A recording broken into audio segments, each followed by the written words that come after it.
नमस्कार, कैसे हैं आप लोग? क्या चल रहा है लाइफ में? मेरा नाम है angel Saxena, director of photography और डीआई कलरिस्ट। पिछले एपिसोड में हमने पार्ट 1 देखा, basics of da Vinci resolve 18 studio. ये है पार्ट 2, क्योंकि पिछला एपिसोड काफ़ी लंबा हो गया था। इस एपिसोड में आप लोगों के सारे बेसिक्स क्लियर हो जाएंगे, और उसके बाद अगर आप लोग कमेंट्स में मुझे बताते हैं कि ये वीडियोस हिंदी में अच्छे लग रहे हैं, तो मैं आगे के वीडियोस हिंदी में बनाना शुरू करूँगा। जैसे कि मेरी जो कलर ग्रेडिंग सीरीज़ है, उसे मैं इंग्लिश में हटा के और फिर पूरा हिंदी में कर लूँगा। तो प्लीज़ कमेंट्स करिए और मुझे बताइए। बिना देरी के शुरू करते हैं।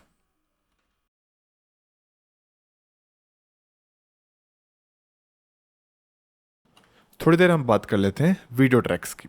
तो ऑल्ट दबा के माउस से एक सिलेक्शन बनाएंगे और सारे ऑडियो क्लिप्स को डिलीट कर देंगे।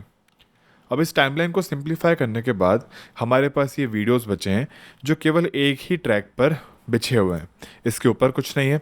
साथ ही में वीडियो 1 और ऑडियो 1 के अलावा और कोई ट्रैक अभी नहीं है। डाविंची रिजॉल्व या फिर किसी भी नॉन लीनियर एडिटिंग सॉफ्टवेयर जैसे कि प्रीमियर प्रो और फाइनल कट प्रो, इन सब में आप लेयर्स में काम कर सकते हैं। और लेयर्स बनाने के लिए आपको ट्रैक्स बनाने पड़ते हैं। ट्रैक्स बनाने के भी दो तरीके होते हैं। चलिए एक एक करके उनको समझ लेते हैं। ड्रैगिंग मेथड को समझने के लिए आप टाइमलाइन पर से कोई सी भी क्लिप को चूज़ कर सकते हैं, या फिर मीडिया पूल में से भी किसी क्लिप को उठाकर जब आप ड्रैग एंड ड्रॉप करेंगे एक नए वीडियो ट्रैक की तरफ, तो वो ऑटोमेटिकली एक ट्रैक आपके लिए बना देगा। टाइमलाइन समझाते समय भी मैंने थोड़ा सा बताया था, पर एक बार और समझ लेते हैं। इस आखिरी क्लिप को लेंगे जो कि अभी वीडियो 1 में है, इसको ड्रैग करके ऊपर ले जाएंगे तो ऑटोमेटिकली वो वीडियो 2 में चले जाएगा। और अब मैं इसे माउस से ड्रैग करके कहीं पर भी प्लेस कर सकता हूँ। अब जब मैं इसे अपनी पहली क्लिप के ऊपर रख दिया हूँ, तो जो वीडियो ऊपर दिख रहा है वो ही विजिबल रहेगा। तो जो भी ट्रैक नीचे होगा वो प्रोग्राम विंडो में विजिबल नहीं होगा, और वो एडिट में भी निकल के नहीं आएगा। तब तक नहीं आएगा जब तक मैं प्लेहेड को एक ऐसे पॉइंट पे ना ले जाऊं जहां पे ऊपर वाली क्लिप खत्म हो जाए और केवल नीचे वाली क्लिप रह जाए। अब फिर से अगर मैं ऊपर वाली लेयर को उठा के थोड़ा सा ड्रैग करके रिपोजिशन करूं, तो वीडियो 1 क्योंकि अब नीचे आ गया है तो फिर से इनविजिबल हो जाएगा। अब एक और मेथड देखते हैं एक नया ट्रैक क्रिएट करने का, जिसमें आप एक सिंगल ट्रैक भी क्रिएट कर सकते हैं और एक साथ मल्टीपल ट्रैक्स भी क्रिएट कर सकते हैं। इस वीडियो 1 के पास खाली जगह में राइट क्लिक करके हम ऐड ट्रैक पे क्लिक कर सकते हैं। उससे एक वीडियो 2 बन जाएगा। अब हम कोई सी भी क्लिप को उस ट्रैक में मूव कर सकते हैं और उसे खुद से ट्रैक बनाने की ज़रूरत नहीं पड़ेगी। इसी तरह राइट क्लिक करने पे आपको एक और ऑप्शन दिखेगा, ऐड ट्रैक्स प्लूरल, जिसको क्लिक करने पे वो आपसे पूछेगा कि आपको एग्जैक्टली कितने ट्रैक्स बनाने हैं और किन ट्रैक्स के बीच में बनाने हैं। तो एग्जाम्पल के लिए अगर मुझे कुछ ट्रैक्स वीडियो 1 और वीडियो 2 के बीच में बनाने हैं, तो मैं अबव वीडियो ट्रैक 1 का ऑप्शन चूज़ करूँगा ताकि वो उन दोनों के बीच में बन सकें। और अब मैं 3 ट्रैक्स का यहाँ पे सिलेक्शन करूँगा। ओके। अब क्रिएट करने पे हमें टेक्निकली 3 ट्रैक्स मिलने चाहिए वीडियो 1 और वीडियो 2 के बीच में। हाँ, अब ये ज़रूर है कि जो वीडियो 2 था उसका नाम ऑटोमेटिकली अब वीडियो 5 हो गया है, और 2, 3 और 4 उसके बीच में आ गए हैं। एंड आप सोच ही रहे होंगे, एंड ऑब्वियसली आप किसी भी ट्रैक को रीनेम कर सकते हैं डबल क्लिक करके, जैसे कि कैमरा ए। और हम ये ऊपर वाली टॉप मोस्ट लेयर को रीनेम करके कैम बी कर देते हैं। किसी भी एक ट्रैक को चूज़ करके डिलीट करना काफ़ी आसान है। जैसे कि वीडियो ट्रैक 3 पर राइट क्लिक करते हैं और हिट करते हैं डिलीट ट्रैक। अब हमारे कैम ए और कैम बी के बीच में केवल 2 ट्रैक्स बचे। अब कभी कभी ऐसा हो सकता है कि आपके पास 15-20 वीडियो ट्रैक्स हो जाएं एक बड़े एडिट के दौरान, और उनमें से एक दो ट्रैक्स ऐसे हों जिनमें कुछ भी ना हो, तो आपको बार बार उतना ज़्यादा स्क्रॉलिंग करनी पड़ेगी। तो उसके लिए हम ऐसा क्या कर सकते हैं कि वो सारे ट्रैक्स डिलीट हो जाएं जो यूज़ में हो ही ना। रिजॉल्व में ये भी काफ़ी आसान है। आप किसी भी ट्रैक पे राइट क्लिक कीजिए और डिलीट एम्प्टी ट्रैक्स पे क्लिक कर दीजिए, वो ऑटोमेटिकली डिटेक्ट करके उन्हें डिलीट कर देगा। तो चलिए अब इन 3 बटन्स के बारे में बात करते हैं जो कि हर वीडियो ट्रैक में अवेलेबल हैं। पहला है लॉक ट्रैक। इस टाइमलाइन पे थोड़ा सा जूम कर लेते हैं। अभी यहाँ पे हमारे पास ये 2 क्लिप्स हैं अलग अलग ट्रैक्स पे। अब मुझे मेरे ट्रैक 1 को, यानी कि कैमरा ए को, उसकी पोजीशन पर इंटैक्ट करना है। मैं नहीं चाहता हूँ कि वो कट हो, मैं नहीं चाहता हूँ कि उसकी पोजीशन बिल्कुल भी बदले। मुझे यकीन है कि मेरा एडिट इस वीडियो ट्रैक के लिए अब नहीं बदलेगा, इसीलिए मैं इसे लॉक कर सकता हूँ। लॉक करने के बाद मैं ऊपर की क्लिप्स को मूव कर सकता हूँ, किसी भी क्लिप को कहीं पे भी डाल सकते हैं। पर जो भी चीज़ें वीडियो ट्रैक 1 में है यानी कि कैमरा ए में है, उन्हें अब मैं मूव नहीं कर पाऊंगा, यानी कि वो लॉक हो गए हैं। अब जब मैं कुछ कट करूंगा, ऐसा करते हैं कि एक क्लिप और ले लेते हैं वीडियो ट्रैक 3 में। अब मेरे पास यहाँ पर 3 क्लिप्स हैं, 3 अलग अलग ट्रैक्स में। अब मैं ऑल्ट वाई से सब कुछ सेलेक्ट कर लूँगा। अब अगर यहाँ पे मैं कंट्रोल बैक स्लैश से कट करूँ, तो आप देख सकते हैं कि केवल ऊपर के 2 लेयर्स कट हुई हैं, नीचे वाली नहीं। अगला बटन है ऑटो ट्रैक सेलेक्टर। जैसा कि आपने देखा, ये तीनों लेयर्स मैंने आपके सामने बनाई हैं और ये auto track selector automatically turn on आया है। तो चलिए एक एक करके ऊपर के 2 को बंद कर देते हैं। तो अब मेरे पास केवल एक ट्रैक बचा है कैमरा ए का, जिस पर auto track selector turn on है और बाकी दोनों में टर्न ऑफ है। ट्रैक 1 को भी मैंने अनलॉक कर लिया है। अभी आप देख सकते हैं कि कोई सा भी क्लिप या कोई सा भी ट्रैक सेलेक्टेड नहीं है, यानी कि रेड से हाईलाइटेड नहीं है। ऐसे में जब मैं इन 3 क्लिप्स के ऊपर अपने प्ले हेड को रखता हूँ और मैं कंट्रोल बैक स्लैश या फिर कंट्रोल बी या किसी भी तरह से इसको कट करने की कोशिश करता हूँ, तो केवल वीडियो ट्रैक 1 कट होगा। कंट्रोल बैक स्लैश करने पर वो इस ऑटो ट्रैक सेलेक्टेड लेयर को ही चूज़ करेगा। इस तरह से हम सॉफ्टवेयर को बता सकते हैं कि किस ट्रैक को डिफ़ॉल्ट रखना है कटिंग करते समय, किस ट्रैक को हम एडिटिंग के लिए यूज़ कर रहे हैं। साथ ही में ये क्या कर रहा है, एग्जाम्पल के लिए हम इस क्लिप को सिलेक्ट करते हैं, जो कि नोटिस करिए कि वीडियो 3 पर है। हम उसे कंट्रोल सी से कॉपी करने के बाद यहाँ पर एक आई से मार्कर बना के कंट्रोल वी से जब पेस्ट कर रहे हैं, तो वो वीडियो ट्रैक 1 में आ गया है, कैमरा ए में। याद रखिए कि ट्रेडिशनली जब आप ऑटो ट्रैक सिलेक्शन को छेड़खानी नहीं करते हैं, तब आप जिस ट्रैक से जिस चीज़ को उठाएंगे, कहीं पर भी आई का मार्क बना के आप जब उसे पेस्ट करेंगे, तो वो उसी ट्रैक में पहुंचेगा। पर क्योंकि यहाँ हमने बाकी के ट्रैक्स का ऑटो ट्रैक सिलेक्शन बंद करके इस एक ट्रैक को प्रायोरिटाइज कर दिया है, तो वो ऑटोमेटिकली यहाँ पर आ गया है। ये सेम चीज़ हम किसी भी ट्रैक के लिए कर सकते हैं। इस एग्जांपल में मैंने वीडियो ट्रैक 2 में ऑटो ट्रैक सिलेक्शन ऑन रखा है और बाकी सब में बंद। अब मैंने इस क्लिप को कॉपी किया है और फिर जब पेस्ट किया तो वो ऑटोमेटिकली ट्रैक 2 पे चली गई। अभी जो आखिरी तीसरा बटन है, उससे आप वीडियो ट्रैक को इनेबल कर सकते हो और डिसेबल कर सकते हो। अभी इस समय क्योंकि ट्रैक इनेबल्ड हैं, तो वहाँ पे डिसेबल का ऑप्शन दिखा रहा है। डिसेबल करने पे वो पूरा ट्रैक बाईपास हो जाएगा और आप उसको देख नहीं पाएंगे, उसके नीचे जो भी चीज़ होगी वो विजिबल हो जाएगी। तो इस तरह से आप एक पूरे के पूरे ट्रैक को टर्न ऑफ कर सकते हैं या डिसेबल कर सकते हैं।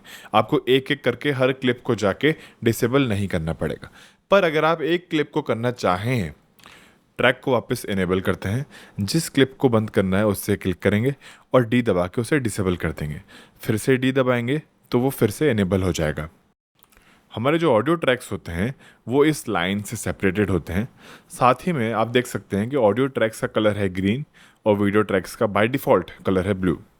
और हाँ, इस लाइन को पकड़ के आप ड्रैग कर सकते हैं ज़्यादा ऑडियो ट्रैक्स देखने के लिए या फिर ज़्यादा वीडियो ट्रैक्स देखने के लिए, जिन पर भी आप काम कर रहे हो। साथ ही में आप देख सकते हैं कि कैम ए का जो ट्रैक है उसमें थंबनेल थोड़ा बड़ा है बाकी दोनों लेयर्स के कंपैरिजन में। इन्हें एक साथ एक जैसा छोटा करने के लिए मैं शिफ्ट दबा के स्क्रॉल करूँगा। वो इतना छोटा हो जाएगा कि अब थंबनेल भी दिखना बंद हो गया है। बस इसी तरह अगर हम शिफ्ट दबा के स्क्रॉल करेंगे दूसरे डायरेक्शन में, तो वो एक जैसे साइज़ में बड़े हो जाएंगे।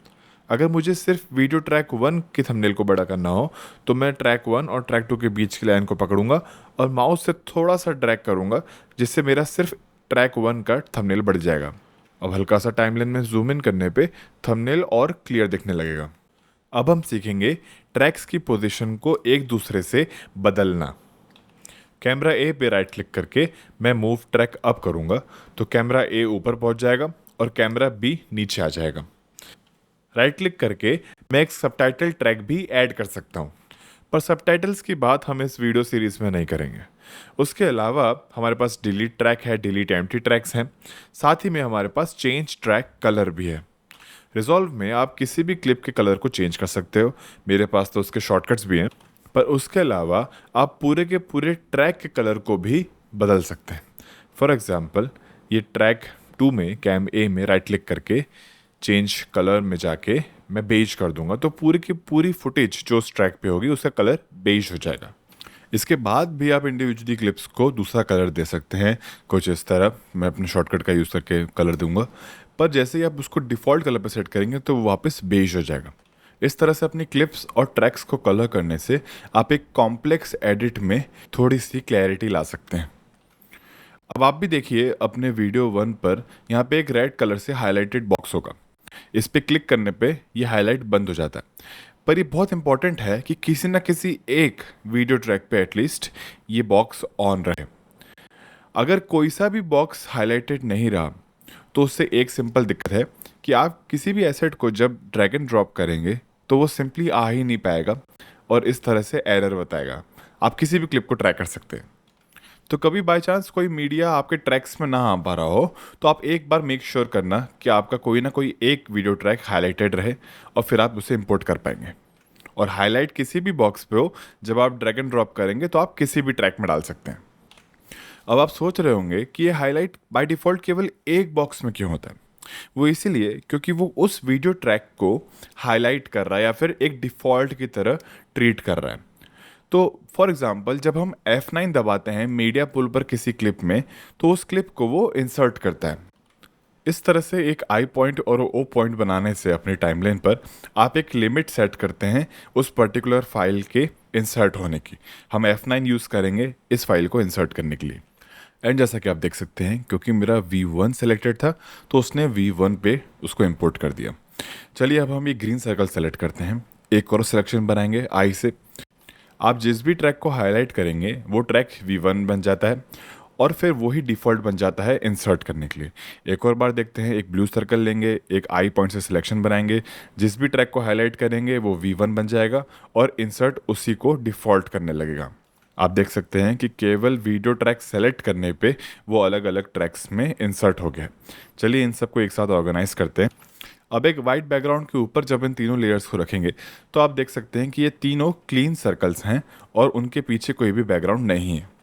मैं आपको एक और कॉन्सेप्ट बताना चाहता हूँ, इसलिए थोड़ा थोड़ा इनको रिपोजिशन कर लेते हैं ताकि हम तीनों कलर चिप्स को थोड़ा अच्छे से देख सकें, कुछ इस तरह।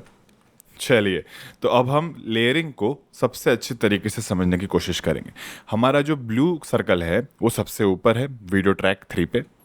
तो हमारा जो ब्लू सर्कल है वो पूरा विजिबल है क्योंकि वो सबसे ऊपर है। उसके नीचे है हमारा ग्रीन, जो कि आधा कवर हो चुका है ब्लू के अंदर।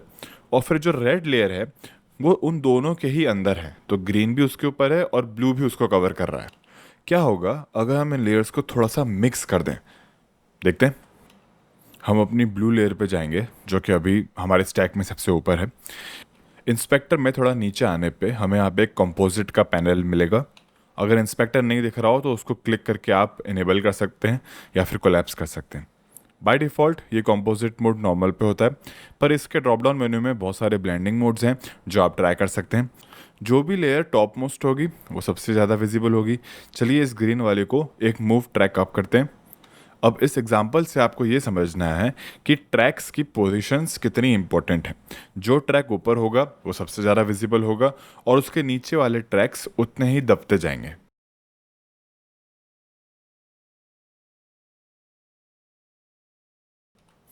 ऑडियो की बात करें तो इसमें भी हम मल्टीपल ट्रैक्स बना सकते हैं, लेयर्स में काम कर सकते हैं। हम ऐड ट्रैक पे जाके मोनो, स्टीरियो या जिस भी टाइप का ट्रैक क्रिएट करना है हम बना सकते हैं। साथ ही में हम एक साथ बहुत सारे ट्रैक्स भी बना सकते हैं, चूज़ कर सकते हैं। एक स्टीरियो ट्रैक बना लेते हैं। आप देख सकते हैं कि यहाँ पे 2.0 लिखा है। आप हवर करेंगे तो स्टीरियो भी लिखा आ जाएगा। एक बार राइट क्लिक करके ऐड ट्रैक करके हम मोनो बनाते हैं, तो अब यहाँ पे 1.0 यानी कि मोनो लिखा आ रहा है। वीडियो वाले एग्जाम्पल की तरह हम A5 और A6 के बीच में 3 ऑडियो ट्रैक्स बनाते हैं। A5 पे राइट क्लिक करेंगे, ऐड ट्रैक्स पे जाकर हम चूज़ करेंगे कि हमको किस ट्रैक के नीचे बनाना है। मेरे केस में हम बिलो ट्रैक 5 बनाएंगे। हम 3 सेलेक्ट करेंगे क्योंकि हमें 3 ट्रैक्स बनाने हैं। मोनो का ऑप्शन चूज़ करते हैं और क्रिएट कर लेते हैं। तो अब हमारे पास 3 और मोनो ट्रैक्स बन चुके हैं। अब अगर मुझे ऑडियो ट्रैक 5 को जो स्टीरियो था उसे डिलीट करना हो तो हम राइट क्लिक करेंगे और डिलीट ट्रैक कर देंगे। इस तरह से हम अपने इंडिविजुअल ट्रैक्स को डिलीट कर सकते हैं। और वीडियो के ही लेयर्स की तरह आप राइट क्लिक करके कहीं पर भी डिलीट एम्प्टी ट्रैक्स करके सारे एम्प्टी ट्रैक्स एक बार में हटा सकते हैं। चलिए अब हम देख लेते हैं कि लेयरिंग ऑडियो ट्रैक्स में कैसे होती है। वीडियो ट्रैक्स में जैसा होता है वैसा ऑडियो में नहीं होता है। इसका मतलब ये है कि कौन सा ऑडियो ट्रैक किस ऑडियो ट्रैक के ऊपर है उससे कोई लेना देना नहीं है, उससे बिल्कुल फ़र्क नहीं पड़ता है। एक एग्जांपल में इसे हम समझते हैं। अब एक बार इन सारे ऑडियो लेयर्स को बंद करके हम सिर्फ विजुअल देख लेते हैं, ठीक है। ये वही सीन है जिसमें एक कौवा पास कर रहा है और लहरें हैं जो हमारी तरफ आ रही हैं, पर अभी कोई ऑडियो नहीं है। तो सबसे पहले हम सुन लेते हैं कि एक्चुअल ऑडियो इस क्लिप में कैसा था। तो हम ऑल्ट दबा के उस क्लिप पे सेलेक्ट करेंगे ताकि सिर्फ ऑडियो क्लियर टर्न ऑन हो और उसको डी से एनेबल कर लेंगे। अब हम सुन के देखते हैं कि ये कैसा था। तो मैं उस कौवे को तो सुन पा रहा हूँ, पर ओवरऑल ऑडियो बहुत ज़्यादा डिस्टर्ब्ड है। इसे कहते हैं पीकिंग। बेसिकली ऑडियो जो है वो फट रहा है। जब मैं रिकॉर्ड कर रहा था तब मैं फ़ोटोज़ पर ज़्यादा कंसंट्रेट कर रहा था, इसलिए मैंने ऑडियो के डेसिबल गेन को अपने कैमरे के अंदर सही से सेट नहीं किया। तो चलिए कुछ डाउनलोडेड फाइल्स यूज़ करके थोड़ा सा साउंड डिज़ाइन करते हैं ताकि हम इस कॉन्सेप्ट को समझ सकें। इस ओरिजिनल ऑडियो को सबसे पहले बंद कर देते हैं। अब हमारे पास 3 एक्स्ट्रा लेयर्स हैं। सबसे पहला है क्रो का साउंड, दूसरा है बीच का एम्बियंस और तीसरा है चिड़िया के फड़फड़ाने की आवाज़। क्योंकि वो क्रो जो है वो उड़ते हुए जा रहा है तो मैंने सोचा कि वो एक अप्रोप्रिएट साउंड हो सकता है। अब हम ऑल्ट दबा के बीच एम्बियंस की लेयर पे क्लिक करेंगे और फिर डी दबा के उसे इनेबल कर लेंगे। अब चलिए उसका साउंड सुनते हैं।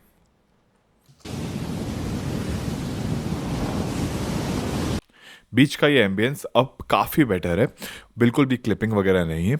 अब हम टर्न ऑन कर लेते हैं अपना बर्ड फ्लैपिंग वाला लेयर, थर्ड लेयर। ठीक है, चिड़िया के उड़ने की आवाज़ काफ़ी अच्छी आ रही है। अब हम अपने क्रो की आवाज़ को खोल लेते हैं जो कि हमारा आखिरी साउंड डिज़ाइन है। साउंड डिज़ाइन में कौन सी लेयर किसके ऊपर हो उससे इतना फ़र्क पड़ता नहीं है। ऑडियो लेयर्स जो हैं वो एक मर्ज्ड तरीके से काम करती हैं। अब देखते हैं कि मोनो ट्रैक और स्टीरियो ट्रैक में क्या डिफरेंस होता है। हमें बहुत आदत है स्टीरियो ट्रैक्स में चीज़ें सुनने की, हमारे हेडफोन्स में, हमारे ईयरफोन्स में, जिसमें एक लेफ़्ट चैनल होता है और एक राइट चैनल होता है। कभी कभार इन दोनों चैनल्स में अलग अलग आवाज़ें आती हैं, लेफ़्ट में अलग और राइट में अलग। पर मेरे केस में मुझे दोनों कानों में आवाज़ डुप्लीकेट करनी है, यानी कि मैं एक मोनो ट्रैक का भी इस्तेमाल कर सकता था, पर सिंप्लिसिटी के लिए मैं स्टीरियो ट्रैक का इस्तेमाल कर रहा हूँ। अब स्टीरियो ट्रैक यूज़ करते समय हमें कुछ चीज़ें ध्यान रखनी है। मुझे ध्यान रखना पड़ेगा कि क्लिप एट्रीब्यूट्स में जाके जो मेरा स्टीरियो ट्रैक है उसका कोई सा एक एम्बेडेड चैनल म्यूट ना रह जाए। मान लीजिए मेरा लेफ़्ट वाला चैनल अगर म्यूट रह गया तो कौवे की आवाज़ केवल राइट में आके रह जाएगी। ऑब्वियसली मैं चाहूँगा कि वो क्रो की जो आवाज़ है वो दोनों कानों में जाए, जिसके लिए मुझे क्लिप एट्रीब्यूट्स में दोनों चैनल्स को टर्न ऑन रखना पड़ेगा और म्यूट नहीं करना है। इस पर्टिकुलर ऑडियो फाइल में एम्बेडेड चैनल 1 और एम्बेडेड चैनल 2 दोनों में सेम ऑडियो था, इसलिए मैं दोनों में से कोई सा भी सिलेक्ट कर सकता हूँ। पर अगर दोनों अलग अलग हों तो आपको केयरफुल होना पड़ेगा चूज़ करते समय। इन क्लिप एट्रीब्यूट्स की सेटिंग्स को आप डायरेक्ट मीडिया पूल से भी कंट्रोल कर सकते हैं, किसी भी वीडियो फाइल की और किसी भी ऑडियो फाइल की। मैं यहाँ पे राइट क्लिक करके नीचे क्लिप एट्रीब्यूट्स में जा सकता हूँ। मैं इन सेटिंग्स को कंट्रोल करके यहाँ मोनो कर सकता हूँ इवन बिफोर कि मैं उसे ड्रैग करूँ टाइमलाइन में लूँ। अगर ये वाकई में मोनो चैनल होता और एक ही एम्बेडेड चैनल होता तो मैं उसे स्टीरियो में कन्वर्ट करके उस चैनल को डुप्लीकेट कर लेता और वो इंपोर्ट करने के पहले ही स्टीरियो हो जाता। मुझे पता है ये थोड़ा सा कॉम्प्लिकेटेड हो सकता है, इसलिए फ़िलहाल आगे बढ़ते हैं। यहाँ पे कुछ बटन्स हैं और साथ ही में एक रेड बॉक्स है जिसे मैंने थोड़ी देर पहले वीडियो में आपको समझाया है। ये ऑटो ट्रैक सेलेक्टर भी हमने एक बार समझा है, पर चलिए एक बार और कर लेते हैं। इस क्लिप को सेलेक्ट कर लेते हैं और कंट्रोल सी से इसे कॉपी कर लेंगे। फिलहाल तो ये ऑटो ट्रैक सिलेक्शन सबके लिए ऑन है by default. Track 2, track 3, track 4 के लिए टर्न ऑफ कर लेते हैं। अब केवल ऑडियो 1 के लिए ऑडियो ट्रैक सिलेक्शन ऑन है। अब अगर आपने अभी तक फॉलो किया है तो आपको समझ में आएगा कि वो ऑडियो ट्रैक 1 को प्रेफर करेगा। जैसे ही हम एक सिलेक्शन बना के पेस्ट करेंगे वो ऑडियो 1 में उसे पेस्ट कर देगा। अगर आपने सही गैस किया था तो कॉन्ग्रेचुलेशंस, आपको ये सब कुछ बहुत अच्छे से समझ में आने लगा है। उसके बाद हमारे पास है लॉक बटन। अगर हम क्रो की लेयर को लॉक कर देंगे तो हम उसे अब मूव नहीं कर पाएंगे। काफ़ी सिंपल है, पर मैं स्टिल बाकी के लेयर्स को मूव कर सकता हूँ। अब यहाँ हमारे पास 2 और बटन्स हैं जो काफ़ी इंटरेस्टिंग है, सोलो और म्यूट। सोलो का जो बटन है वो म्यूट का एकदम अपोजिट है, बट उससे पहले इस एक फाइल को हम डुप्लीकेट करके ट्रैक 3 पे ले लेंगे जिसमें अब 2 बैक टू बैक क्लिप्स हो गई हैं। अब जब मैं इसे म्यूट करूँगा तो उस ट्रैक पे जो भी कुछ होगा वो उसे कम्प्लीटली म्यूट कर देगा, ठीक है। पर अब जब मैं इसे सोलो करूँगा तो मुझे केवल यही ट्रैक की चीज़ें सुनाई देंगी और बाकी सब कुछ म्यूट हो जाएगा। समझ रहे हैं? काफ़ी इंटरेस्टिंग है ना। अब अगर मुझे इस क्रो की लेयर को सोलो करना है और इस ऑडियो ट्रैक 3 को सोलो से हटाना है तो क्या करेंगे? उसके लिए हम ऑल्ट दबा के सोलो पे क्लिक करेंगे, उसमें ट्रैक 3 पर से सोलो हट जाएगा और ट्रैक 2 सोलो हो जाएगा। इसी तरह अगर आप फिर से ऑल्ट दबा के इस सोलो पे क्लिक करेंगे तो ये ट्रैक सोलो से हट जाएगा और बाकी सारे ट्रैक्स सोलो हो जाएंगे।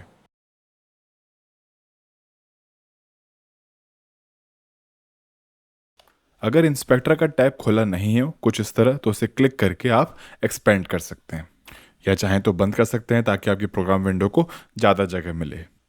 किसी भी क्लिप पे जब आपको काम करना है तो आपको उसको हाईलाइट तो करना ही है, साथ ही में प्लेहेड को भी उसी के ऊपर रखना है।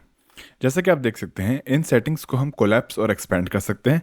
शुरुआत करते हैं ट्रांसफॉर्म सेटिंग्स से। पहली सेटिंग है जूम। जूम इन कर सकते हैं, जूम आउट कर सकते हैं। इस बटन को दबा के आप रीसेट भी कर सकते हैं।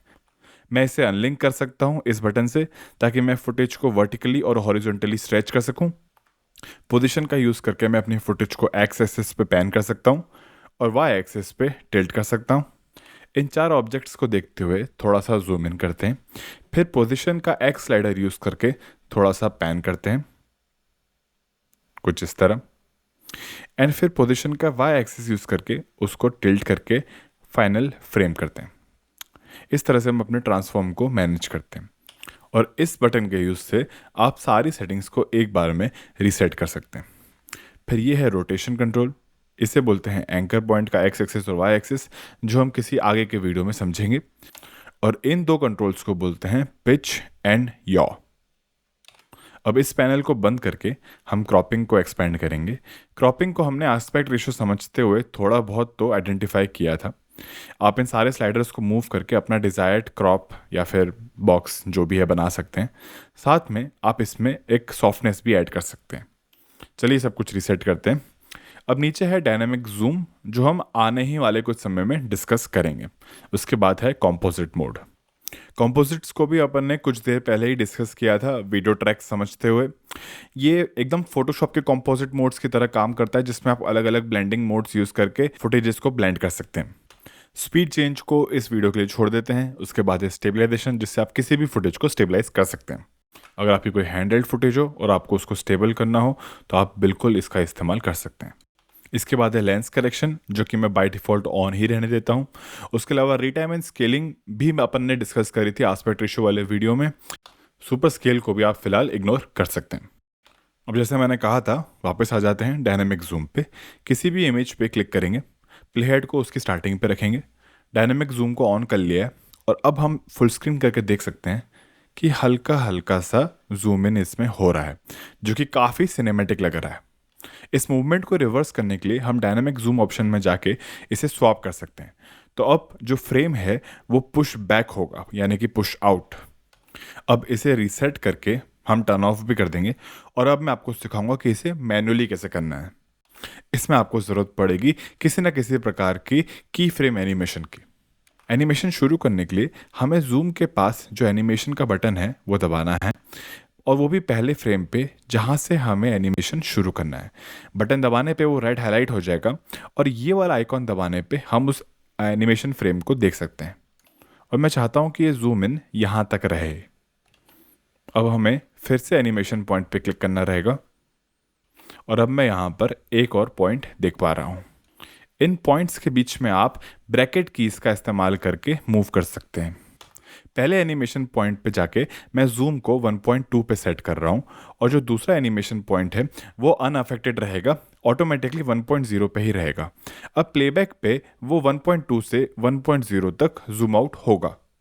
इस एनिमेशन को तेज़ करने के दो तरीके हैं। पहला ये कि मैं आउट पॉइंट को थोड़ा सा पास ले आऊँ तो एनिमेशन जो है थोड़ा तेज़ हो जाएगा, कुछ इस तरह। दूसरा तरीका ये है इसको एक्सेंचुएट करने का कि मैं पहले एनिमेशन पॉइंट को थोड़ा और ज़्यादा जूम इन कर दूं, उससे ये ज़्यादा ड्रामेटिक लगने लगेगा। मैं इसे रीसेट कर सकता हूं और स्वैप कर सकता हूं। पहले एनिमेशन पॉइंट पे जाते हैं और जूम पे डबल क्लिक करके मैं इसे रीसेट कर दूंगा। उसके बाद हम दूसरे एनिमेशन पॉइंट पे जाएंगे यहाँ और इसको अब जूम इन कर देंगे। और ऐसे मेरा जो एनिमेशन है वो रिवर्स हो गया है। चलिए सब कुछ रीसेट करते हैं। अब हमारे इंस्पेक्टर में हम कुछ और पैनल्स भी देख सकते हैं, जैसे कि इफेक्ट्स और ट्रांजिशंस। चलिए देखते हैं कि हमारा इफेक्ट्स पैनल क्या कर सकता है। अभी वो ग्रेड आउट है क्योंकि उसमें कोई भी इफेक्ट्स पड़ा हुआ नहीं है। तो चलिए यहाँ से ये डीहेज नाम का इफेक्ट उठाते हैं और एक क्लिप पे ड्रॉप करते हैं। अब हमारे इंस्पेक्टर में इफेक्ट्स का पैनल खुल गया है और अब हम ये डीहेज की सेटिंग्स को कंट्रोल कर सकते हैं, टर्न ऑफ कर सकते हैं, टर्न ऑन कर सकते हैं, उसकी स्ट्रेंथ को कम और ज़्यादा कर सकते हैं। अब हम इन दो क्लिप्स के बीच में एक सिंपल ट्रांजिशन डालेंगे, क्रॉस डिसॉल्व। अब इंस्पेक्टर में यहाँ ट्रांजिशन का कॉलम बन गया है जिसमें हम इसके ड्यूरेशन को कम ज़्यादा कर सकते हैं और हम और भी सेटिंग्स को छेड़ सकते हैं, जैसे कि इसमें इन एंड आउट में ईज डालना जिससे थोड़ा सा स्मूथ हो जाएगा। इस तरह से आप अपने इफेक्ट्स और ट्रांजिशंस को इंस्पेक्टर पैनल से बहुत इजीली कंट्रोल कर सकते हैं।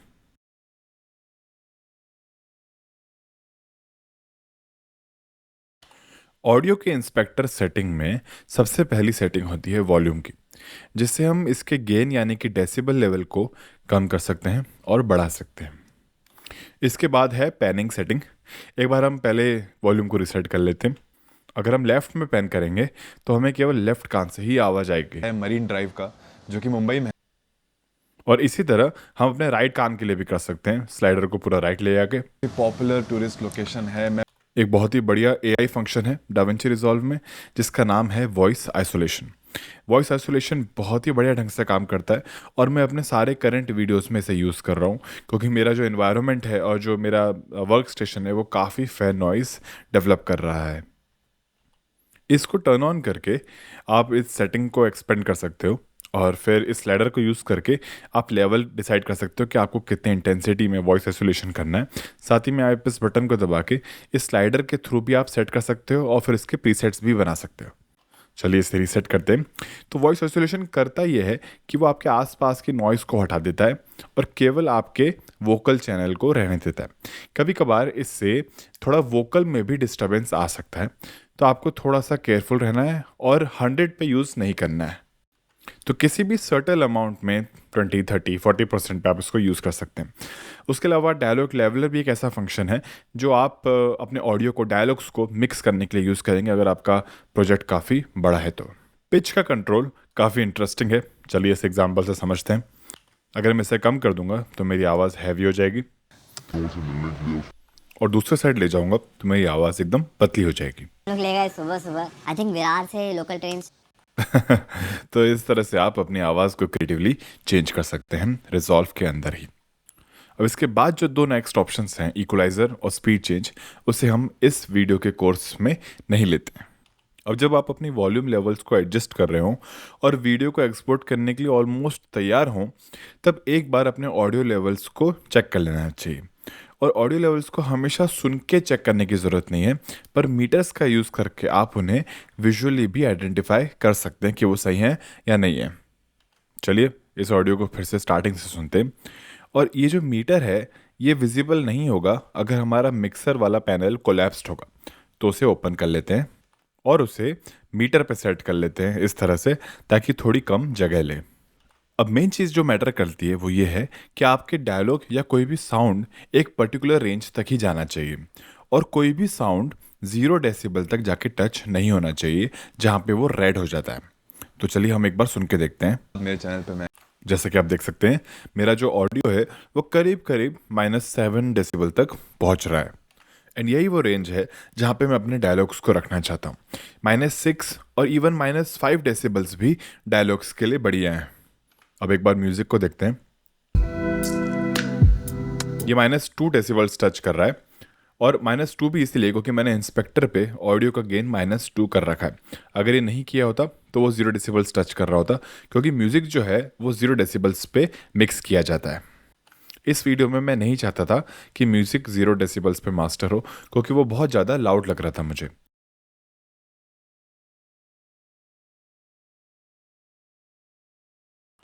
एक्सप्लेन करने के लिए मैंने इस वीडियो में एक ऑडियो लगा दिया है।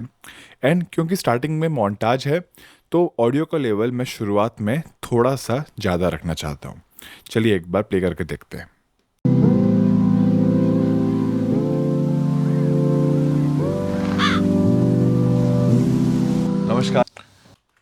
अब यहाँ से अगर मेरा म्यूज़िक का लेवल कम नहीं हुआ तो जो मेरा डायलॉग है वो इसमें दब जाएगा और ढंग से सुनाई नहीं देगा। तो अब मुझे इसके ऑडियो को थोड़ा डक करने की ज़रूरत है। तो जैसा कि आप देख सकते हैं कि ये मेरा डायलॉग ट्रैक है ऊपर वाला, और नीचे वाला मेरा म्यूज़िक ट्रैक है। और हम जानते हैं कि हम जिस भी क्लिप पे हाईलाइट करते हैं वो इंस्पेक्टर टैब में खुल जाता है कुछ इस तरह। इस मोमेंट में ये जो म्यूज़िक का ट्रैक है वो ऑलरेडी -2.20 डेसिबल्स पर सेट है। जो डेसिबल होता है वो ऑडियो नापने का मेजरमेंट का यूनिट होता है, ठीक है। ये बाय डिफ़ॉल्ट 0 पे होता, पर मैं ऑलरेडी इसे -2 पे रखा हुआ था थोड़ा सा वॉल्यूम कम करने के लिए। जब मैं यहाँ बोलना शुरू करूँगा, नमस्कार, कैसे हैं आप लोग, बहुत, तो ऑब्वियसली मैं चाहूँगा कि मेरा म्यूज़िक थोड़ा यहाँ पे दब जाए ताकि मेरा जो डायलॉग है वो ज़्यादा बेटर सुनने में आ पाए। इसके लिए पहली चीज़ तो ये है कि हम पूरे ऑडियो ट्रैक की वॉल्यूम थोड़ी सी कम कर सकते हैं। उसके लिए हम उस ऑडियो ट्रैक पे क्लिक करेंगे और हम जितना डेसिबल चूज़ करेंगे उतने डेसिबल से हमारी वॉल्यूम कम हो जाएगी। आप देख सकते हैं कि उस क्लिप का वेवफॉर्म भी पतला हो जाता है, सही है ना। पर हमें तो पूरे ऑडियो ट्रैक की वॉल्यूम एक साथ कम करनी नहीं थी, तो चलिए एक बार कंट्रोल सेट करते हैं। दूसरा आसान तरीका यह है कि जहाँ से म्यूज़िक के लेवल को कम करना है वहाँ पे एक कट बना लें और उधर से उसकी वॉल्यूम को कम कर लें। रिजल्ट सुन लेते हैं। नमस्कार, कैसे हैं आप लोग। तो वैसे तो ये है डगिंग, पर इस तरह से करने से ट्रांजिशंस बहुत ज़्यादा हार्श हो जाते हैं दो ऑडियो लेवल्स के बीच में, जो कि हमें नहीं चाहिए। इसलिए हम एक बार और कंट्रोल सेट करते हैं और अब हम जब एक ऑडियो क्लिप को देखेंगे और हावर करेंगे अपने माउस को तो हमें ये एरोज दिखेंगे हर ऑडियो क्लिप पर, और इनसे हम बना सकते हैं एनिमेशन के लिए की फ्रेम पॉइंट्स। एनिमेशन को यूज़ करके हम एक सिलेक्शन को डक कर सकते हैं बहुत ईजिली। पॉइंट्स बनाने के लिए हम ऑल्ट होल्ड करके लेफ़्ट क्लिक करेंगे और हम इस तरह से ये दो पॉइंट्स बना लेंगे। ऐसा एज्यूम करते हैं कि मुझे अपना बैकग्राउंड म्यूज़िक केवल इस जगह तक दबाना है, तो उसके लिए हम दो पॉइंट्स और बना लेंगे। अब मेरा जो पहला पॉइंट है और जो आखिरी पॉइंट है वो बेसिकली लॉक्स की तरह काम करेंगे और इनके पहले और बाद का वेव फॉर्म बिल्कुल भी डिस्टर्ब नहीं होगा। अब जब हम इन बीच वाले दो पॉइंट्स के ऊपर हवर करेंगे तो हमें फिर से दो एरोज दिखेंगे। इसको ड्रैग करके हम ऑडियो को कम और ज़्यादा कर सकते हैं कुछ इस तरह। साथ ही में आप देख सकते हैं कि पहला और आखिरी पॉइंट लॉक की तरह काम कर रहा है। तो मुझे इसको थोड़ा सा कम करना है, ठीक है। और आप देख सकते हैं कि 8 पॉइंट समथिंग डेसिबल तक हम चले गए हैं। तो पहले ये था -2 डेसिबल तक कम ऑलरेडी किया हुआ था। अब मैंने उसको और एडिशनली 6 डेसिबल से कम कर दिया है। इनफैक्ट इसे हम करीब -10 डेसिबल्स तक लेके चले जाते हैं। एडिशनली अगर आप शिफ्ट होल्ड करके ये ड्रैग करेंगे तो आप बहुत फाइन एडजस्टमेंट्स में डेसिबल को कंट्रोल कर सकते हैं, ठीक है। ऑलराइट, तो अब हम एक बार इसका इफेक्ट देख लेते हैं। नमस्कार, कैसे हैं आप। और इसी तरह वो धीरे से राइज करना शुरू कर देगा। फिलहाल तो मैं भोपाल में हूँ, मेरे गार्डन में।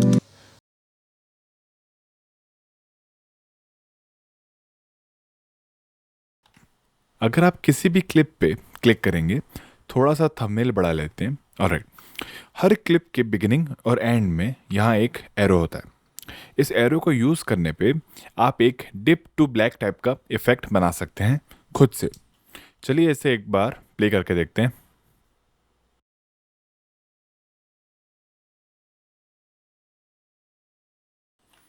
ठीक है, पर जो अगली क्लिप शुरू हुई वो एकदम से शुरू हो गई, तो उसको भी हल्का सा फेड दे देते हैं कुछ इस तरह। अब प्लेबैक करके देखते हैं।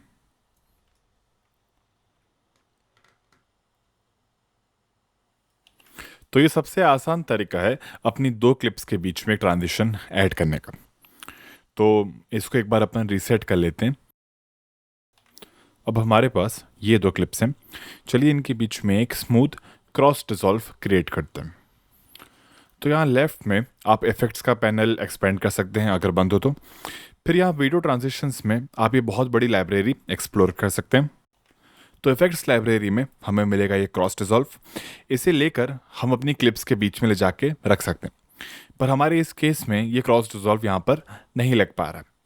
मैं आपको बताता हूँ कि ऐसा क्यों होता है। दरअसल जब हम दो क्लिप्स के बीच में क्रॉस डिसॉल्व लगाते हैं तो जो पहली क्लिप है उसके एंड होने के बाद कुछ एक्स्ट्रा फ्रेम्स होने चाहिए और दूसरी क्लिप के शुरुआत होने के पहले भी कुछ एक्स्ट्रा फ्रेम्स होने चाहिए। तो हमको इन दोनों क्लिप्स के एंड पॉइंट और इन पॉइंट पे थोड़ी थोड़ी ट्रिमिंग करनी पड़ेगी और फिर हम इन दोनों को जोड़ देंगे और फिर हम ट्राई करेंगे फिर से क्रॉस डिसॉल्व को यहाँ पे डालने का। और जैसा कि आप देख सकते हैं इस बार उसको दोनों साइड एक्स्ट्रा फ्रेम्स मिल गए जिसकी मदद से वो आसानी से क्रॉस डिसॉल्व कर सकता है। थोड़ा सा टाइमलाइन को बड़ा कर लेते हैं, ठीक है। अब थोड़ा हवर करने पे हमें यहाँ पे एक हैंडल मिलेगा जिससे हम इस ट्रांजिशन को बड़ा कर सकते हैं, पर केवल एक लिमिट तक। ये वही लिमिट है जितना हमने उसमें एक्स्ट्रा जगह बनाई थी ट्रिमिंग करके। इस ड्यूरेशन को हम यहाँ पे इंस्पेक्टर सेटिंग्स में कंट्रोल कर सकते हैं। तो हम इस ड्यूरेशन को कम कर सकते हैं, पर ये 104 फ्रेम्स से ज़्यादा ड्यूरेशन हम नहीं रख सकते क्योंकि हमने इतनी ही जगह बनाई है।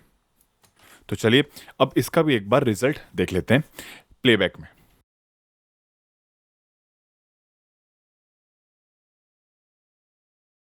ऑलराइट, तो मुझे यकीन है कि आप लोगों ने ये वाला ट्रांजिशन कहीं ना कहीं देखा होगा फिल्मों में या फिर म्यूज़िक वीडियोज़ में। काफ़ी पॉपुलर तरीके का ट्रांजिशन इफेक्ट है ये। इसके अलावा आप इंस्पेक्टर सेटिंग्स में इसका अलाइनमेंट भी चेंज कर सकते हैं। अलाइनमेंट से मतलब ये है जैसे कि अभी सेंटर पर है, विच मीन्स कि अभी ये दोनों क्लिप्स के एकदम बीचों बीच लगा हुआ है, पर मैं इसे इमेज के एंड में भी अलाइन कर सकता हूँ कुछ इस तरह, और या फिर दूसरी क्लिप के शुरुआत में। चलिए इसका इफेक्ट देखते हैं। तो इस टाइप के सेटिंग्स में कोई सही या गलत नहीं होता है।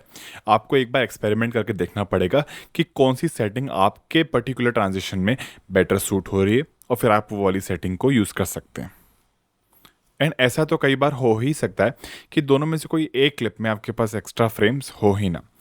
ऐसे में आप इस तरह का कोई सा अलाइनमेंट यूज़ कर सकते हैं और स्टिल आपको काफ़ी अच्छा ट्रांजिशन मिल जाएगा। अब इसके अलावा हमारे पास यहाँ कुछ स्टाइल्स भी हैं जैसे कि एडिटिव।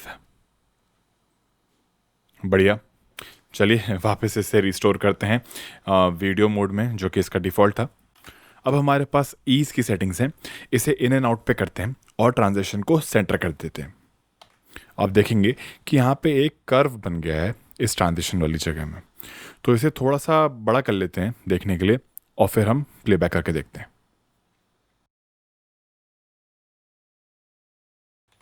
खूबसूरत है ना। मुझे लगता है कि ये इन एंड आउट पर ईज को हमेशा ही यूज़ कर लेना चाहिए जब भी आप क्रॉस डिसॉल्व यूज़ करें।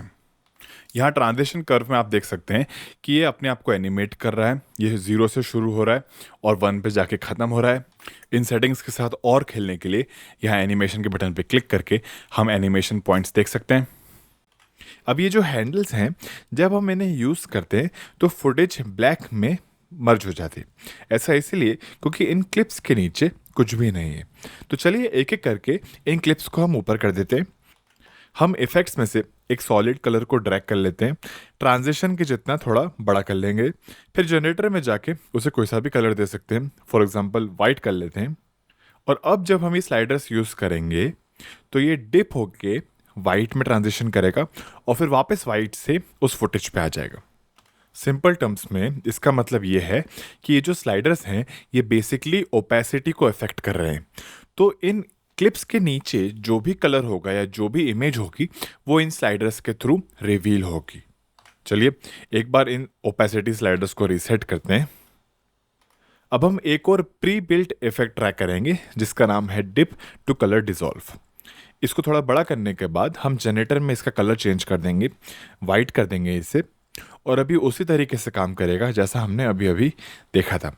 अगर हम इसका कलर चेंज करके फॉर एग्जांपल पर्पल कर दें, अब देखते हैं, तो ये कुछ इस तरह एक पर्पल ट्रांजिशन आपको दे देगा। तो चलिए अब हम इन टेक्निक्स को ऑडियो लेयर्स में भी अप्लाई करके देखते हैं।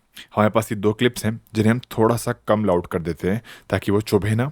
ठीक है, अब इन दो क्लिप्स में एक हार्श कट है तो वो फील होगा कि वहां पर एक जंप है। चलिए इसे प्ले करके एक बार सुनते हैं।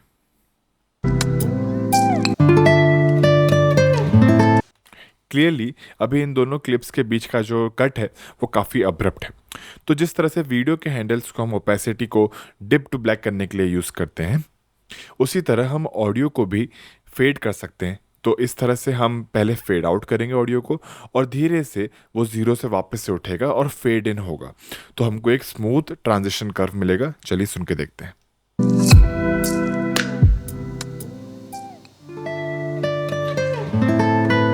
तो ये है ऑडियो ट्रांजिशन का सबसे इजी मेथड। इसमें भी हम ईज इन ईज आउट डाल सकते हैं। अगर आप थोड़ा सा जूम करेंगे इस ऑडियो ट्रैक पे तो बीचों बीच आपको एक एंकर पॉइंट दिखेगा। उसे थोड़ा सा नीचे ड्रैग करेंगे तो एक कर्व बन जाएगा। ये कर्व आपको दूसरे साइड भी बनाना है, दूसरी क्लिप के बिगिनिंग में। इस तरह से ट्रांजिशन थोड़ा स्मूथ हो जाएगा।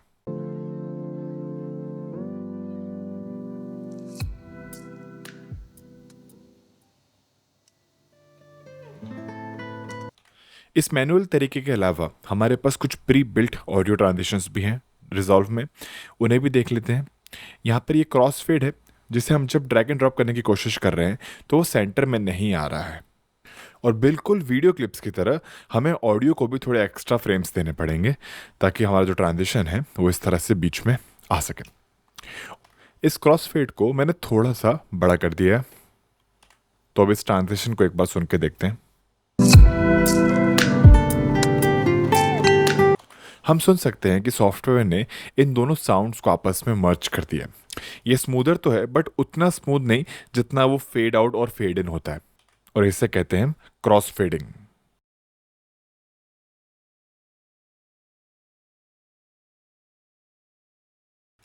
चलिए हम अपना इफेक्ट्स पैनल खोलेंगे, अगर बंद है तो उसे एक्सपेंड कर लेते हैं। टाइटल्स के सेक्शन में एक बेसिक टाइटल यानी कि टेक्स्ट को ड्रैग एंड ड्रॉप करेंगे और वो ऑटोमेटिकली एक नई लेयर क्रिएट कर लेगा। इसे थोड़ा सा ज़रूरत के हिसाब से छोटा भी कर लेते हैं। आप चाहें तो माउस का यूज़ करके इसको एक ट्रैक ऊपर ले सकते हैं, एक नया ट्रैक बन जाएगा। तो आप जिस तरह से ऑर्गेनाइज करना चाहें आप कर सकते हैं। अगर टाइटल को वीडियो के ऊपर रख दिया यानी कि ओवरराइट कर दिया तो वहाँ पे क्योंकि अब एक ब्लैंक स्पेस बन गई है तो टाइटल जो है वो एक ब्लैक स्क्रीन के ऊपर आएगा। अगर मैं इस टाइटल को ऊपर हटा भी दूँ तो भी वहाँ पे एक ब्लैंक स्पेस रह जाएगी। हालांकि मैं अपनी क्लिप को वापस खींच के बड़ा कर सकता हूँ। अगर हमें क्लिप के ऊपर टाइटल रखना है तो आपको एक सेपरेट लेयर का इस्तेमाल करना पड़ेगा। अब इन एक्स्ट्रा ट्रैक्स को राइट क्लिक करके डिलीट कर देते हैं। अब इस टाइटल लेयर पे क्लिक करेंगे, हम यहाँ पे स्क्रबिंग कर सकते हैं। हम देख सकते हैं कि यहाँ पे बेसिक टाइटल लिखा है। इंस्पेक्टर को खोल लेते हैं, अगर ये बंद होगा तो हमें यहाँ से इसे एक्सपेंड करना है। यहाँ टाइटल सेटिंग में हमें रिच टेक्स्ट मिलेगा जिसमें अभी बेसिक टाइटल लिखा है। इसे हम चेंज कर लेते हैं, for example marine drive Mumbai. फिर हमारे पास कुछ सेटिंग्स हैं नीचे आने पर। सबसे पहला है उनमें से साइज़। तो साइज़ की स्लाइड को थोड़ा यूज़ करके हम छोटा कर लेते हैं, कुछ इस तरह। अब मुझे माउस के स्क्रॉल का यूज़ करके प्रोग्राम विंडो को थोड़ा बड़ा करना पड़ेगा ताकि मैं इस टेक्स्ट को ढंग से पढ़ सकूं। फिर हम इस टाइटल के फ़ॉन्ट को चेंज कर सकते हैं, जैसे कि मैं एयर स्ट्राइक का इस्तेमाल करूंगा जो कि एक कस्टम फ़ॉन्ट है जो मैंने डाउनलोड किया है और इंस्टॉल किया है। फिर अगर इस फ़ॉन्ट की फैमिली में बोल्ड, इटैलिक और उन सब के ऑप्शंस मिलेंगे तो वो यहाँ से आप चेंज कर सकते हैं, बट इसमें नहीं है। फिर हम ट्रैकिंग का इस्तेमाल करके इन अक्षरों के बीच का गैप या तो बढ़ा सकते हैं या एकदम कम कर सकते हैं। फिर हमारे पास फॉन्ट से रिलेटेड कुछ और सेटिंग्स हैं, जैसे कि अलाइनमेंट और केस सेंसिटिविटी और उस टाइप की छोटी छोटी चीज़ें। फिर हमारे पास टेक्स्ट को जूम और पोजीशन करने की सेटिंग्स हैं। हम पोजीशन का इस्तेमाल करके अपने टेक्स्ट को लेफ़्ट या राइट में पैन कर सकते हैं या ऊपर और नीचे टिल्ट कर सकते हैं, कुछ इस तरह। ठीक है, एक बार इफेक्ट देख लेते हैं। बढ़िया। अब ये जो जूम है ये बेसिकली एनिमेशन की फ्रेम्स के लिए, जैसा कि आप देख सकते हैं यहाँ पे एंकर पॉइंट का आइकन है। एक कॉन्सेप्ट समझना बहुत ज़रूरी है। आप इंस्पेक्टर में देख सकते हैं कि टाइटल के साथ साथ यहाँ पे सेटिंग्स का भी कॉलम है। यहाँ पे मिलता है आपको जूम, और हो सकता है कि आपको जूम करके अपने टेक्स्ट को बड़ा करने की इच्छा हो, पर इस तरीके से टेक्स्ट को बड़ा करने में उसकी पूरी क्वालिटी चली जाएगी, वो पिक्सेलेट हो जाएगा। पर अगर आप टाइटल में जाके यहाँ से साइज़ के स्लाइडर को यूज़ करके टाइटल को बड़ा करेंगे तो वो पिक्सेलेट नहीं होगा। बढ़िया।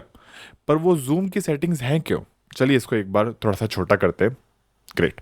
ये जूम की सेटिंग्स टाइटल में भी दी हुई है और सेटिंग्स में भी दी हुई हैं, और इसका एक्चुअल फंक्शन है की फ्रेम एनिमेशन करना, जैसे हम थोड़ी देर में अभी आगे समझेंगे। अब देखते हैं कि हमारे इंस्पेक्टर टैब में और क्या क्या सेटिंग्स हैं। तो उसके लिए सबसे पहले थोड़ा सा साइज़ एडजस्ट कर लेते हैं फ़ॉन्ट का, और इसको पोजीशन करके थोड़ा सा बीच में भी कर लेते हैं। यहाँ पर ये पोजीशन का एक्स स्लाइडर यूज़ करके पैन कर लेंगे ताकि टेक्स्ट हमारा बीच में आ जाए। ठीक है, अब प्रोग्राम विंडो पे थोड़ा सा जूम कर लेंगे माउस का स्क्रॉल यूज़ करके। इंस्पेक्टर में हम स्ट्रोक का इस्तेमाल करेंगे। इसे टर्न ऑन करेंगे तो एक ब्लैक आउटलाइन बन जाएगी जिसे हम इस स्लाइडर से बड़ा कर सकते हैं। हम इस स्ट्रोक का कलर भी बदल सकते हैं, जैसे कि ये नियॉन कलर। आउटसाइड ओनली को चेक करके हम स्ट्रोक को केवल बाहर लिमिट कर सकते हैं, यानी कि जो टाइटल का डायमेंशन है वो नहीं बिगड़ेगा।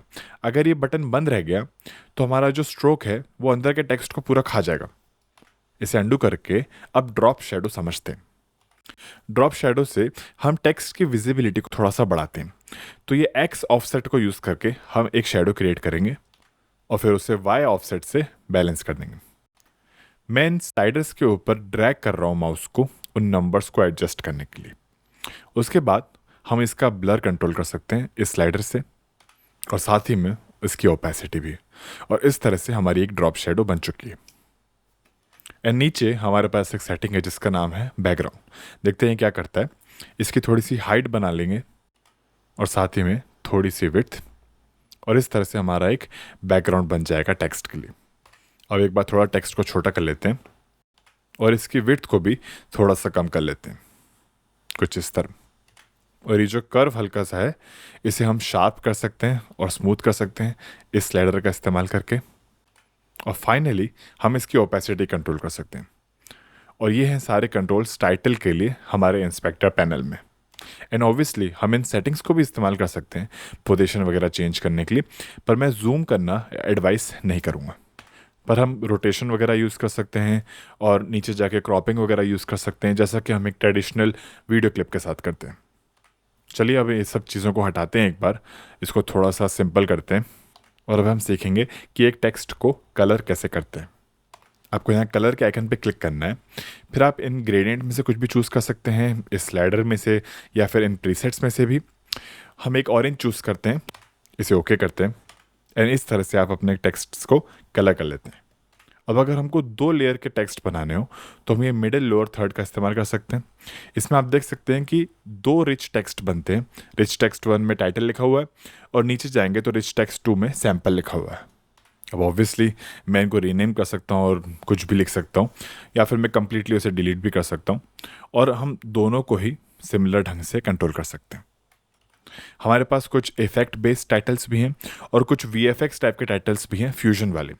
और इन्हें बिना ड्रैग एंड ड्रॉप करे भी हम लेफ्ट एंड राइट हवर करके उनका इफेक्ट देख सकते हैं, प्री विजुलाइज कर सकते हैं। मेरा फेवरेट प्रीसेट टाइटल है फेड ऑन, जिसमें हल्का सा ब्लर भी होता है एनिमेशन में और थोड़ा सा डायनामिक जूम भी होता है। तो चलिए इसे हम लोड करते हैं अपनी टाइमलाइन पे और देखते हैं कि ये किस तरह से काम करता है। ये आइकन यहाँ पे इंडिकेट कर रहा है कि एक फ्यूजन टेक्स्ट है, यानी कि कहीं ना कहीं ये GPU का इस्तेमाल कर रहा है इन इफेक्ट्स को एनिमेट करने के लिए। ठीक है, इसमें भी हमारे पास सिमिलर सेटिंग्स होती हैं। मरीन ड्राइव टाइप कर देते हैं यहाँ पर भी, और अब देखते हैं कि ये इफेक्ट क्या करता है। ठीक है, ब्लर होके आया है और फिर धीरे से फेड आउट हो गया। इसके ड्यूरेशन को हम छोटा करके कम कर सकते हैं, कुछ इस तरह। एक बार और देखते हैं। तो इस तरह से आप और भी टाइटल्स को एक्सप्लोर कर सकते हैं, नॉर्मल वाले भी और फ्यूजन वाले भी, ताकि आपको समझ में आ जाए कि आप किस किस टाइप के टाइटल्स क्रिएट कर सकते हैं डाविंची रिजॉल्व में। ठीक है, चलिए अब हमारे पास 2 टाइटल की क्लिप्स हैं यहाँ पे जिनमें अलग अलग टेक्स्ट है। अब अगर मुझे इनके बीच में एक ट्रांजिशन डालना है तो सबसे पहले तो हम हैंडल्स का यूज़ करके फेड इन करेंगे, इस तरह से फेड आउट करेंगे, फिर दूसरे क्लिप के लिए भी फेड इन और फेड आउट करेंगे। ऑलराइट, अब प्लेबैक करके देखते हैं एक बार।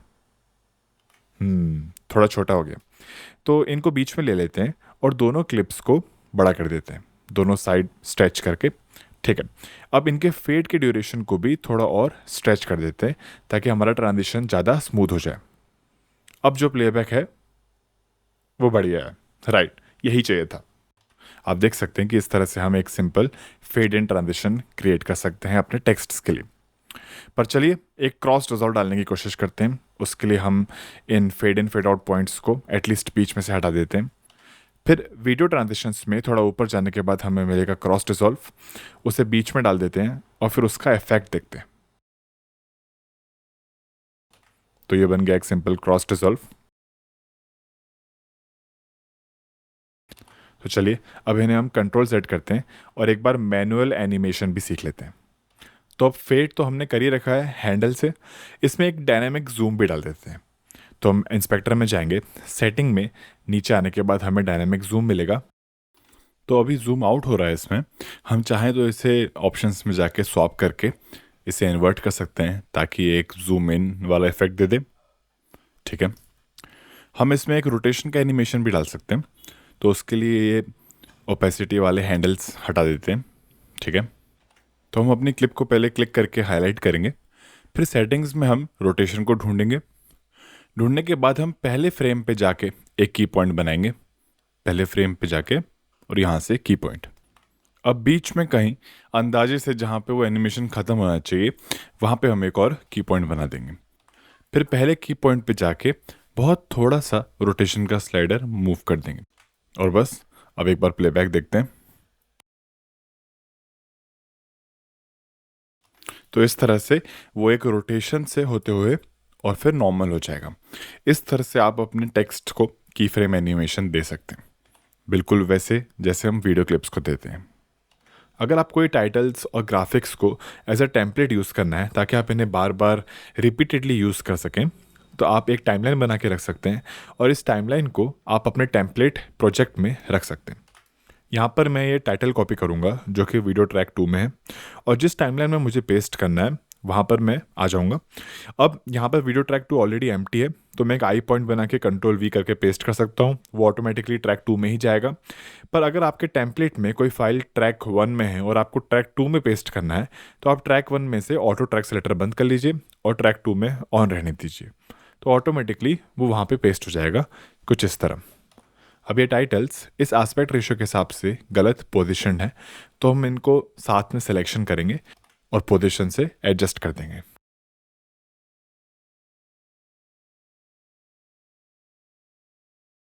ऑलराइट, हम लोग डिलीवर करने के लिए रेडी हैं, पर उससे पहले कि हम डिलीवरी टैब पे जाएं, हम सही टाइमलाइन को चूज़ करेंगे और राइट क्लिक करके टाइमलाइन सेटिंग्स पे जाएंगे। जैसा कि हमने पहले भी सीखा स्टार्टिंग में कि अगर हमारी क्लिप्स हैं 4K में और हमने टाइमलाइन को 1080p कर रखा है ताकि कंप्यूटर पे ज़्यादा लोड ना पड़े, तो इस समय हमें टाइमलाइन में जाके उसका रेजोल्यूशन वापस से 4K करना है यहीं पे, और साथ ही में उसका FPS भी चेक करना है।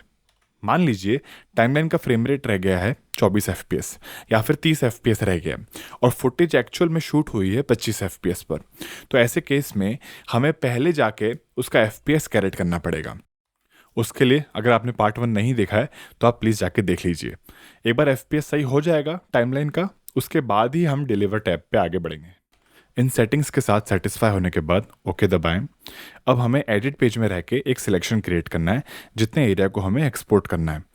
अगर हमें पूरी टाइमलाइन को एक्सपोर्ट करना है तो एकदम बिगिनिंग में जाके आई दबाएंगे एंड पॉइंट के लिए, और एकदम एंड में जाके एक फ्रेम पीछे आएंगे और फिर ओ दबाएंगे। अगर हम ऐसे एक फ्रेम पीछे जाके नहीं करते हैं और एकदम लास्ट में जाके ओ दबाते हैं, जैसे कि कुछ इस तरह, तो हम एक फ्रेम एक्स्ट्रा एक्सपोर्ट कर जाएंगे जो कि हमें नहीं चाहिए। तो हमारा लास्ट फ्रेम जो है वो यही है जैसा अभी दिख रहा है, एक फ्रेम पीछे जाके एरो की से और फिर आप ओ दबा लें। तो इस तरह से हमारा एक परफेक्ट सिलेक्शन बनेगा। अगर हमें बीच में ही एक्सपोर्ट ख़त्म करना है, मान लीजिए कहीं सेंटर में, तो हम वहाँ पे प्ले हेड ले जाएंगे और फिर ओ दबा के उतना सिलेक्शन बना लेंगे। पर हमें तो पूरी टाइमलाइन एक्सपोर्ट करनी है, तो वहाँ पे से कंट्रोल Z दबाते हैं। अब हम रेडी हैं इस परफेक्ट सिलेक्शन के साथ। चलिए डिलीवर पेज में चलते हैं। कभी कभी डिलीवर पेज खुलने में कुछ 5-7 सेकंड लगते हैं। ठीक है, सबसे पहला ऑप्शन हमें यहाँ पे मिलता है फाइल रीनेम करने का। तो जनरली मैं चाहता हूँ कि मैं टाइमलाइन के नाम से ही एक्सपोर्ट का नाम रखूँ, तो मैं वापस एडिट पेज में जाऊँगा।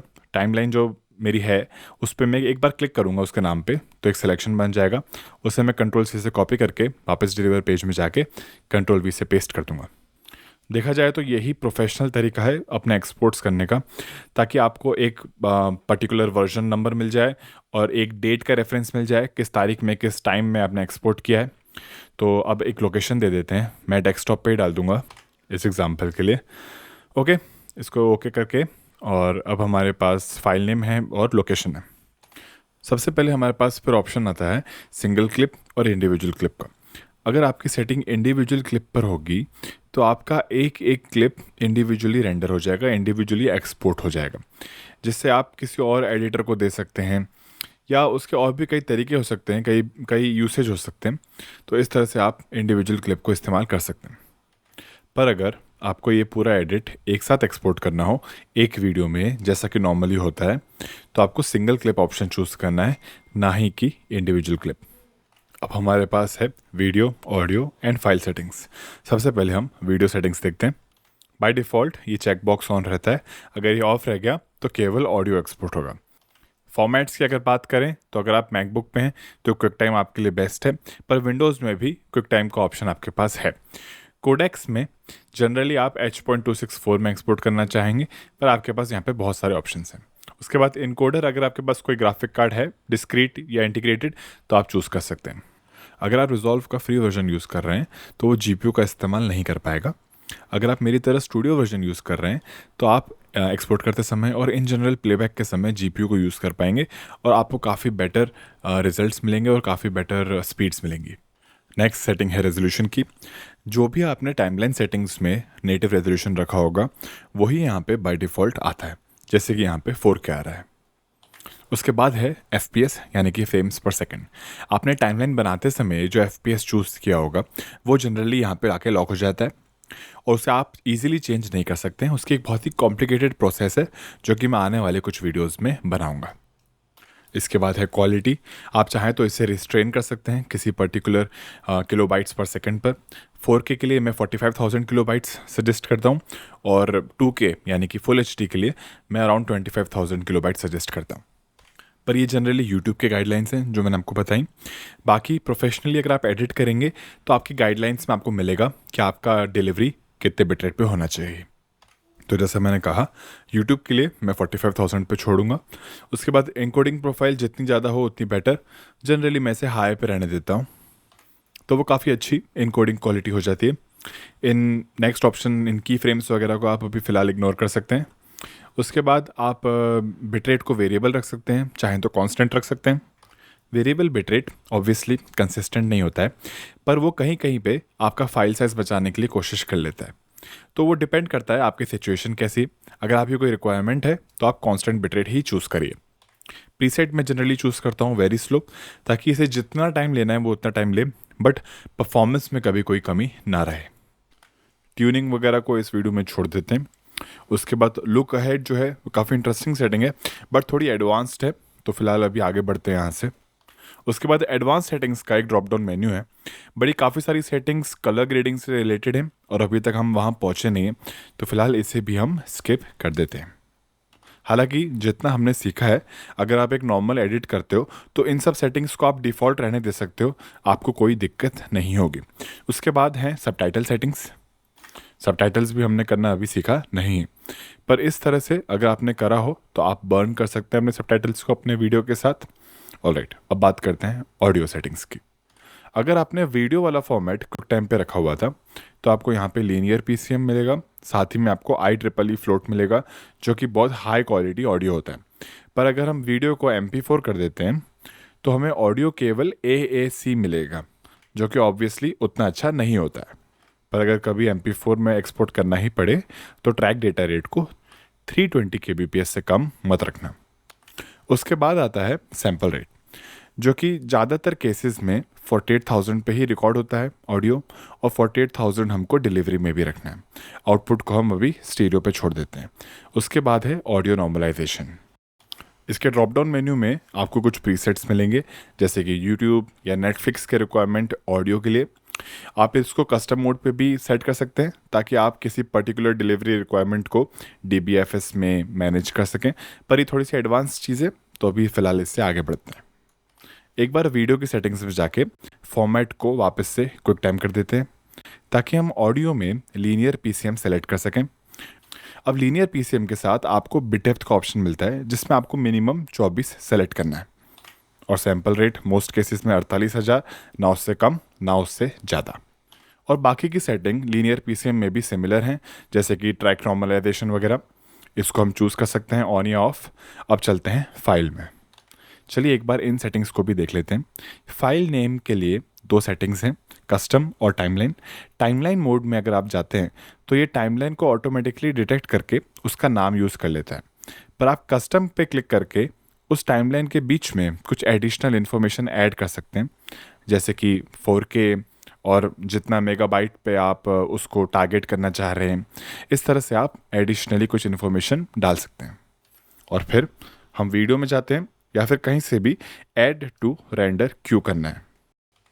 तो बस इतना ही आसान है वैसे तो बट अभी भी हमें ये रेंडर ऑल पे क्लिक करना बाकी है। पर अगर हमें कोई चेंज करना पड़ा इस डिलीवरी में तो हम इस पेंसिल के टैब को दबा सकते हैं और वापस से हम इन सेटिंग्स को छेड़ सकते हैं। चेंज करते हैं फॉर एग्जांपल डेटा रेट को, तो 45,000 से मान लो मुझे उसको 2,000 करना है, तो मैंने टाइप कर दिया और अपडेट जॉब दबाने के बाद वो ऑटोमेटिकली मेरे क्यू में अपडेट कर देगा। अब सवाल ये होता है कि यहाँ पे रेंडर ऑल और जॉब 1 क्यों लिखा है? क्योंकि हम एक साथ बहुत सारे जॉब्स को क्यू में डाल सकते हैं और उन्हें एक साथ एक्सपोर्ट होने का कमांड दे सकते हैं। ये पेंसिल का बटन दबा के हम देख सकते हैं कि ये पर्टिकुलर जॉब 4K में एक्सपोर्ट करने वाला है। तो चलिए इसे हम एक बार डाउन स्केल करते हैं 1080p फुल HD में इस ड्रॉप डाउन मेन्यू को यूज़ करके, और फिर हम फाइल नेम में जाके वो 4K हटा के 1080p या FHD कुछ भी रेलेवेंट लिख सकते हैं, जैसे कि 2K, और साथ में 25 Mbps जो कि हमारा आइडियल टारगेट होना चाहिए। 25 Mbps यानी कि 25,000 किलोबाइट्स।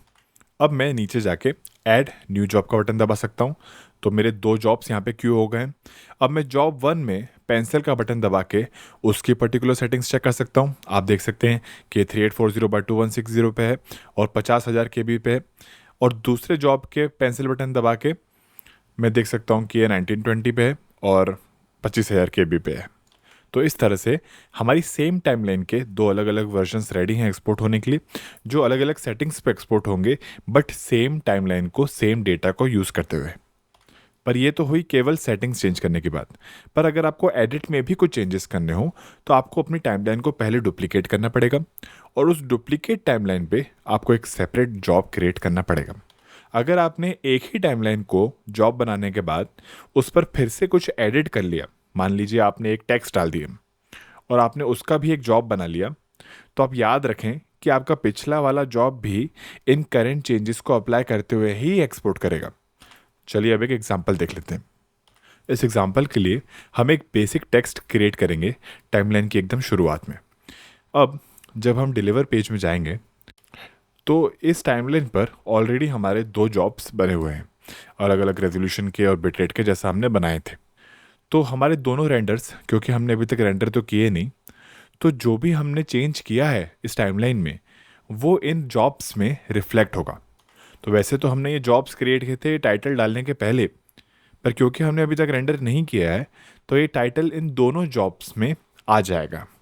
पर अगर मुझे एक जॉब में ये टाइटल रखना है और एक में नहीं रखना है तो मुझे एडिट टैब में जाके एक डुप्लीकेट बनाना पड़ेगा उस टाइमलाइन का, और डुप्लीकेट में तो मैं टाइटल को रहने दूंगा पर ओरिजिनल टाइमलाइन से मैं इसे डिलीट कर दूंगा।